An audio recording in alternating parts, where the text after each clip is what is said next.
dipersembahkan oleh... Halo pemirsa, apa kabar? Senang sekali saya Noval Nurosa dapat kembali menjumpai Anda kali ini dalam program spesial dialog Metro TV Jateng dan DIY. Dan hari ini kita akan membahas tema untuk menggali nilai-nilai Pancasila dan kebajikan hidup dalam keberagaman dari pelestarian Kota Semarang Lama. Dan untuk membahas tema ini, kami saat ini sudah bersama dengan Wakil Kepala Badan Pembinaan Ideologi Pancasila, ada Profesor Haryono. Apa kabar, Prof? Alhamdulillah Sehat? Alhamdulillah. Salam Pancasila ini. Salam Pancasila, betul. Nah, sebelum kita masuk ke pembahasan, kita akan simak terlebih dahulu informasi mengenai Kota Semarang Lama yang telah dirangkum oleh tim redaksi kami.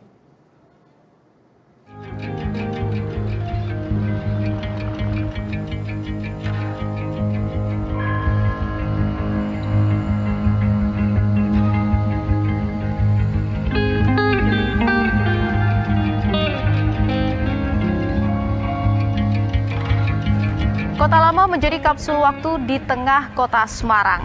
Meninggalkan tata ruang dan arsitekturnya yang unik khas Belanda pada zaman kolonial, menjadikan Kota Lama daya tarik tersendiri bagi wisatawan yang tengah berkunjung ke Kota Semarang. Pemerintah Kota Semarang dan Provinsi Jawa Tengah pun terus memaksimalkan Kota Lama untuk bisa menjadi ikon utama wisata Kota Semarang. Lalu bagaimana sejarah Kota Lama dan apa kontribusinya dalam kerukunan multi etnis di Kota Semarang saat ini? Berikut laporannya untuk Anda pemirsa.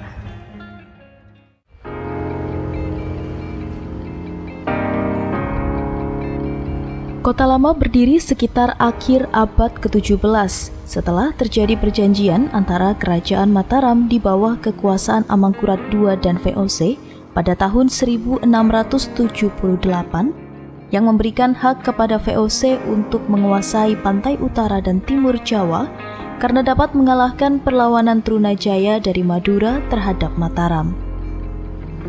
Kota Semarang pun menjadi pusat perdagangan pada abad ke-19 hingga 20. Pendatang dari luar Jawa datang ke Semarang dan membentuk pemukiman seperti Arab, Koja, Melayu, dan Tionghoa.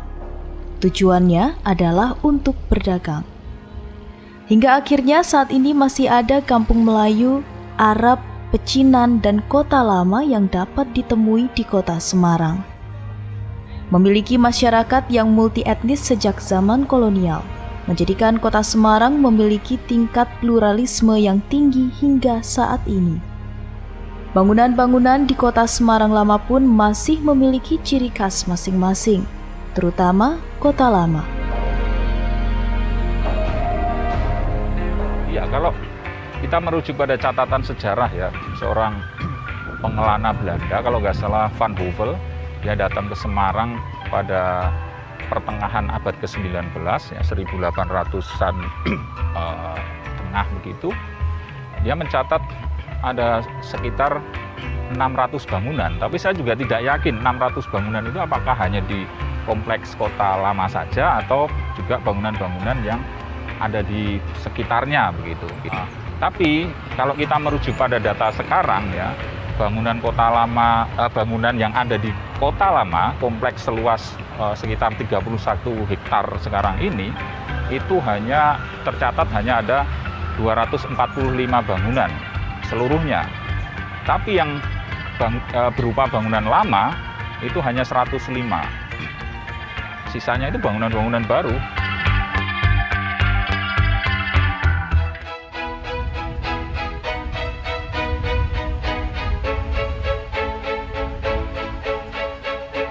Kota Lama yang pada zaman kolonial menjadi pusat pemerintahan tentu memegang peranan penting dalam sejarah Kota Semarang. Terbukti jika dibandingkan dengan kampung etnis lainnya, Kota Lama memiliki bangunan dan tata ruang paling menonjol. Hal inilah yang menjadi daya tarik wisatawan dan perhatian pemerintah setempat. Diharapkan hingga saat ini warga Kota Semarang pun juga terus rukun hidup berdampingan meskipun dengan keanekaragaman dengan etnis yang berbeda-beda. Dari Kota Semarang, Raida Pulpi, Wahyu Sigit, Metro TV.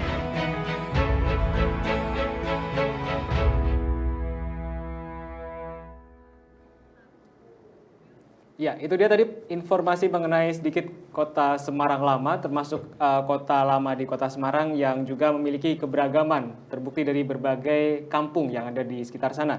Namun sebelum kita mulai dialog, kita akan terlebih dahulu bersambung dengan Dirjen Informasi dan Komunikasi Publik dari Kementerian Komunikasi dan Informatika Republik Indonesia, ada Bapak Usman Kansong. Apa kabar Pak Usman? Kabar baik.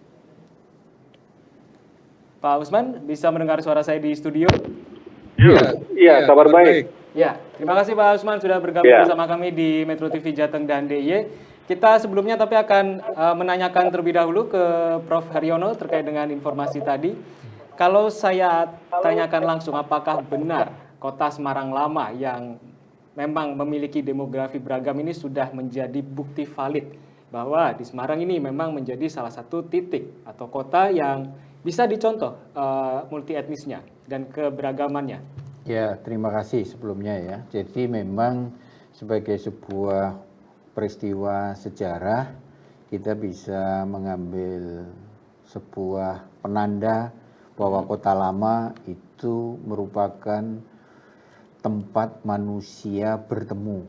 Dan ketika sebagai manusia, kenapa bertemu? Karena Kota Semarang, terutama sejak di masa pendudukan VOC, itu Kota Semarang telah terbuka untuk semua komunitas. Sehingga tadi disebutkan ada orang-orang dari Arab, Melayu, Kajah, dan Cina, dan seterusnya. Tapi jauh sebelumnya, nah ini supaya tidak ada persepsi yang sempit, seolah-olah Kota Lama baru muncul pada masa Belanda. Sebenarnya pada masa era Mojopahit, bahkan itu kota di pantai utara juga sudah cukup besar.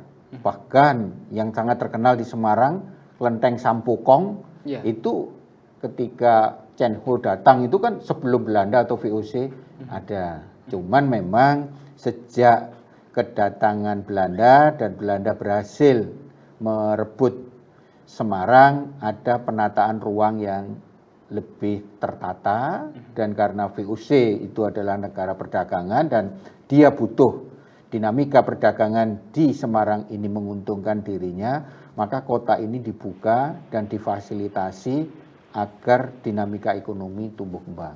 Tapi hal yang barangkali yang seringkali kita lupa, karena Semarang diambil alih oleh Belanda itu gara-gara kita sebagai sesama bangsa Nusantara nggak bersatu. Yaitu ada konflik antara Trunojoyo dengan Amangkurat kedua. Nah ini kan salah satu nilai juga sebenarnya kita bisa belajar, kalau bangsa kita ingin mandiri dan dikuasai oleh bangsa kita sendiri, ya kita jangan perang. Tapi kembali kepada fungsi Kota Lama tadi, mudah-mudahan ketika kita nanti melestarikan Kota Lama Semarang, tidak berhenti kepada situs bangunan fisik, tapi juga menangkap bangunan dan nilai-nilai sosialnya.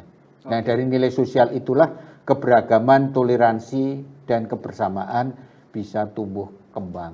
Oke, Prof. Haryono, kalau tadi kita sedikit ringkas berarti tidak hanya fisiknya saja ya, tetapi nilai sosialnya.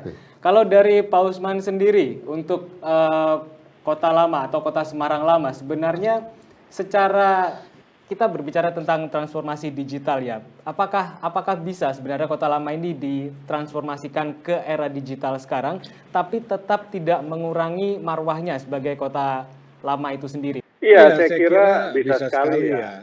Bisa sekali Kota Lama Semarang ini mengikuti perkembangan teknologi dan perkembangan zaman. Ya, misalnya melalui transformasi digital.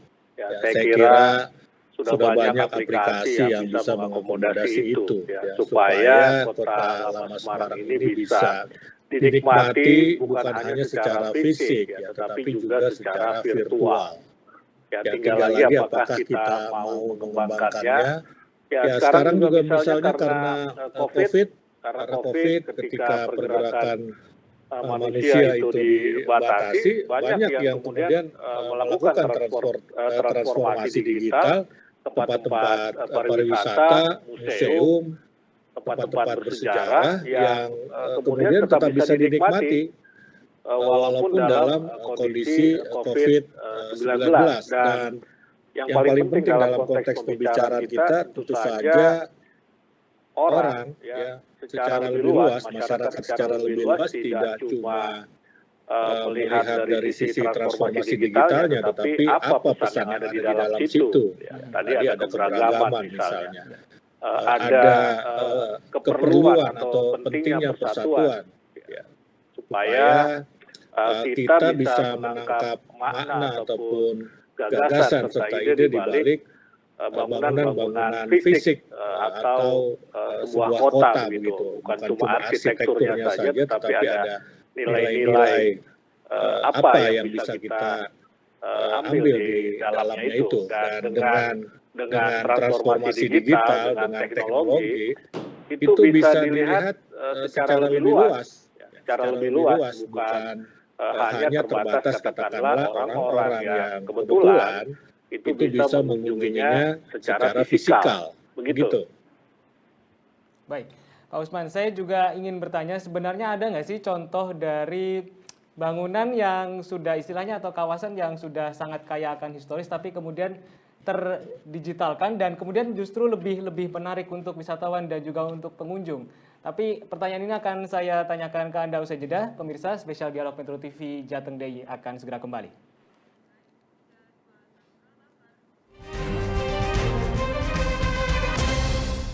Dipersembahkan oleh